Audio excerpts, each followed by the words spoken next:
Hello Cancer, thank you for joining me for your weekly forecast for week commencing the 17th of September. This is with the Sun or the Ascendant. Welcome. The Sun and Mercury are sparkling closely side by side this week. Firstly in the sign of Virgo. Now you're known as being a sensory zodiac sign due to your rulership of the moon. So you have a real uncanny knack for sensing atmospheres.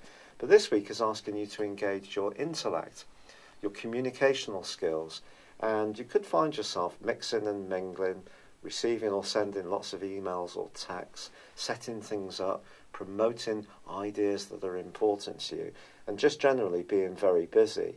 You may find actually that by the time that Mercury moves on Saturday into the sign of Libra, followed on Sunday by the Sun, you're just at that perfect point to have a little bit of a breather, to take a break and just consider all the frenetic activity that may have preceded the weekend earlier in the week.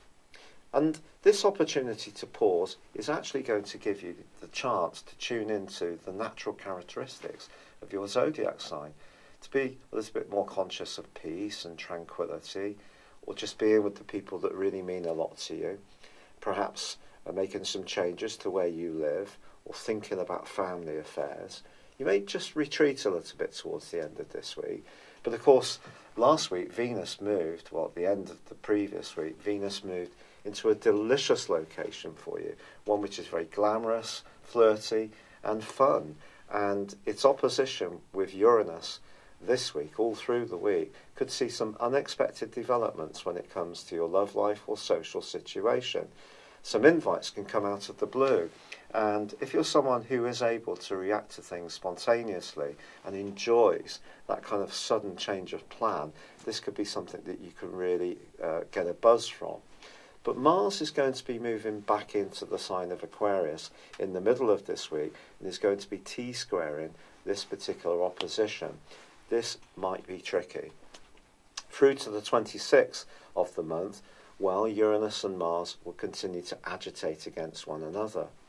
If there has been a situation, perhaps since the second week of May, which has been somehow to do with a possessiveness, a jealousy, a control issue around your freedom to be as you wish against what other people expect from you in terms of your commitment, I think that could be a burning matter in the next 17 days.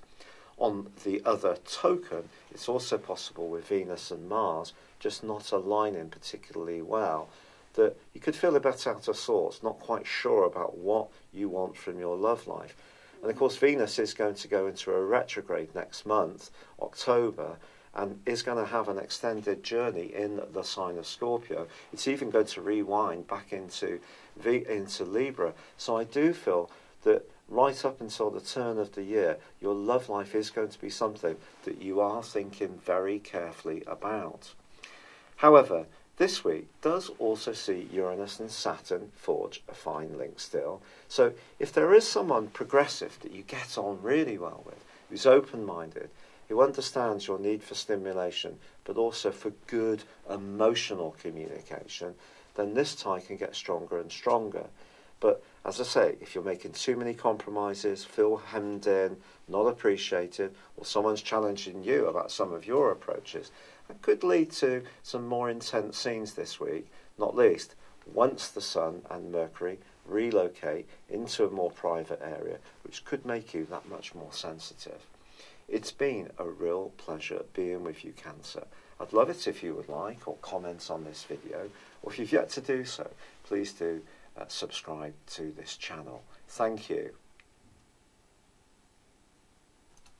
Hello Cancer, thank you for joining me for your monthly forecast for September for the Sun or the Ascendant. Thanks so much for bearing with me, and I'm sorry I'm delivering this a little late due to my recent health problems. This month begins enormously positively for you. The Sun is in the sign of Virgo, which is Earth. You're, of course, water, but if we think of the bed of a river, Earth carries water very positively. So your energy is going to be flowing, and it's going to be around your ideas, that you really have an opportunity to shine. Now, whether you want to tell people about a great idea you have for a book, or you're attending an interview or doing a presentation, or you're interested in digital media with your own website or blog, this is your chance to shine. But also, the sun in this location can be very much about a physical desire to move around more. So if you've gone through a period where you've been a bit more sedentary or a bit more relaxed, this is a chance to be more active too. But as this month begins, Mercury, the planet that rules Virgo, is locked away in the sign of Leo still, and on the 3rd of the month comes out of shadow. This means it gets back to the point where the retrograde began on the 26th of July. If there has been a financial issue that you've been waiting for a resolution around, it can start to move forwards in a much more productive way. But also, on the 9th, Venus, the planet of love and affection, moves out of an area where it's been seeing you more mindful of creating a very comfortable home environment into a much more playful, gregarious, and also romantic location. And this gives you an opportunity in the following 28 days to really create quite an impact on anyone you come into contact with. It's a playful influence as well. So if you are someone who's more social, this and the location of the sun, and also Mercury moving into Virgo on the 9th, and a fabulous new moon on the same day, all primes up an opportunity for you to be much more outgoing, much more interactive with other people, and that's something to really relish. Also, Jupiter, the planet of growth, which is already in the sign of Scorpio, once Venus sweeps in, continues an amazing angle to Pluto. There could be someone that you're connecting with at the moment who's having a major impact upon you. This could be in a romantic context, it could be in an inspirational sense, it could be just that you cooperate on some kind of creative venture, handicrafts even, but you both seem to drive each other on and inspire and enthuse one another.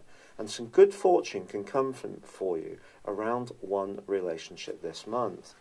But of course, Mars, the planet of drive, has been in your opposite sign since the middle of August.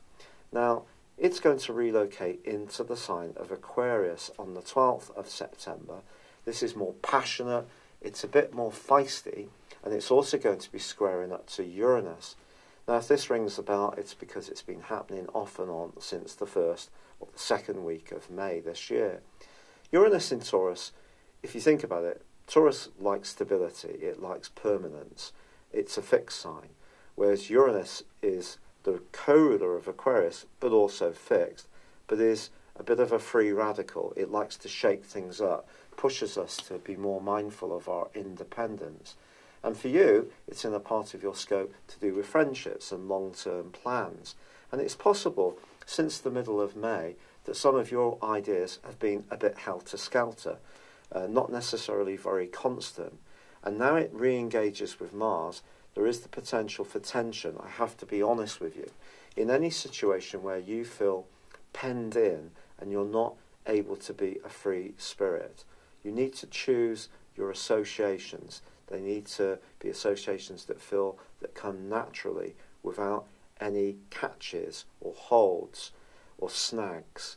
Because over the last 8 years or so, Pluto has been informing you that it's important for you in relationship situations to own your power. This doesn't mean to dominate people, it doesn't mean to be unkind, but it means to have healthy boundaries. And of course Saturn is in this location as well, so Mars there through to the 11th day of this month suggests there can still be some activity around your relationship sector, but that link with Jupiter and Venus moving into the most romantic area suggests that if you're single, it can be a fine chance to mix and mingle, but just be conscious that you won't want to lose your independence. You won't want to feel control. You won't want to go into a deep bond unless it's really feeling right.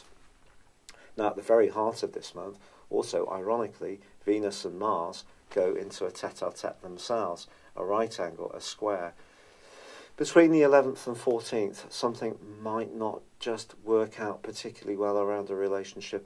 For us all, a degree of patience is going to be necessary. But on the 22nd, Mercury speedily relocates out of the sign of Virgo and into the sign of Libra.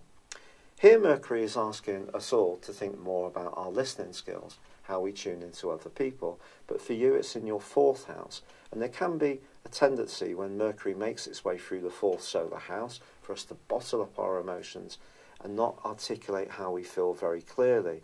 Also, on the following day, the Sun passes into the sign of Libra too. Now this is an opportunity for us all to be more diplomatic, to be more conscious of balance in our approach to things, the usual Libran characteristics.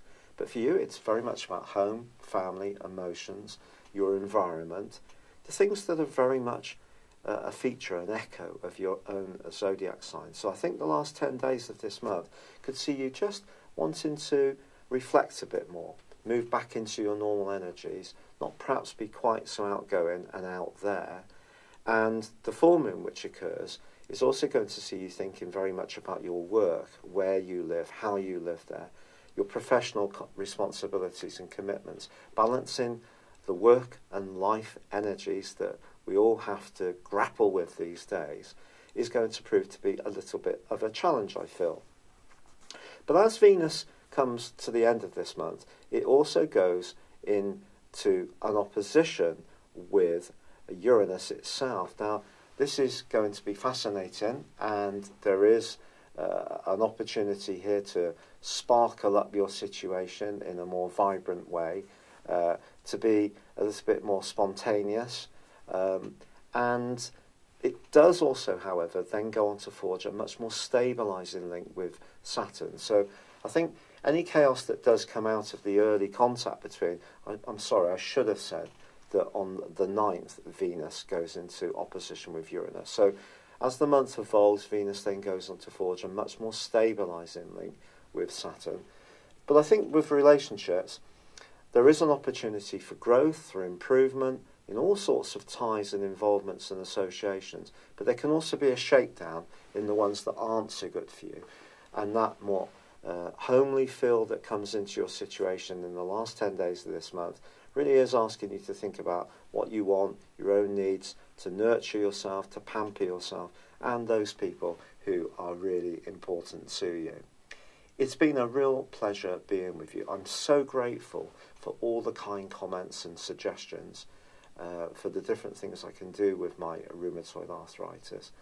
I really appreciate it. I'd love it if you would like or comment on this video, or if you've yet to do so, please do subscribe to my channel. But for now, good luck and goodbye. Hello, thank you so much for watching my video. I'd love you to join me at my Horoscope Ace app. You can find this at www.horoscope-ace.com. You can use it through Android, iOS, Apple or Facebook. Check out your ascendant or your moon sign, or download your free birth chart. There's all your favourite videos, plus there are daily, weekly, monthly and yearly horoscopes for general, love, Chinese and Indian astrology. If your passion is tarot, there's my brilliant 3-card money or love tarot readings too. And it's all there at www.horoscope-ace.com. Thank you.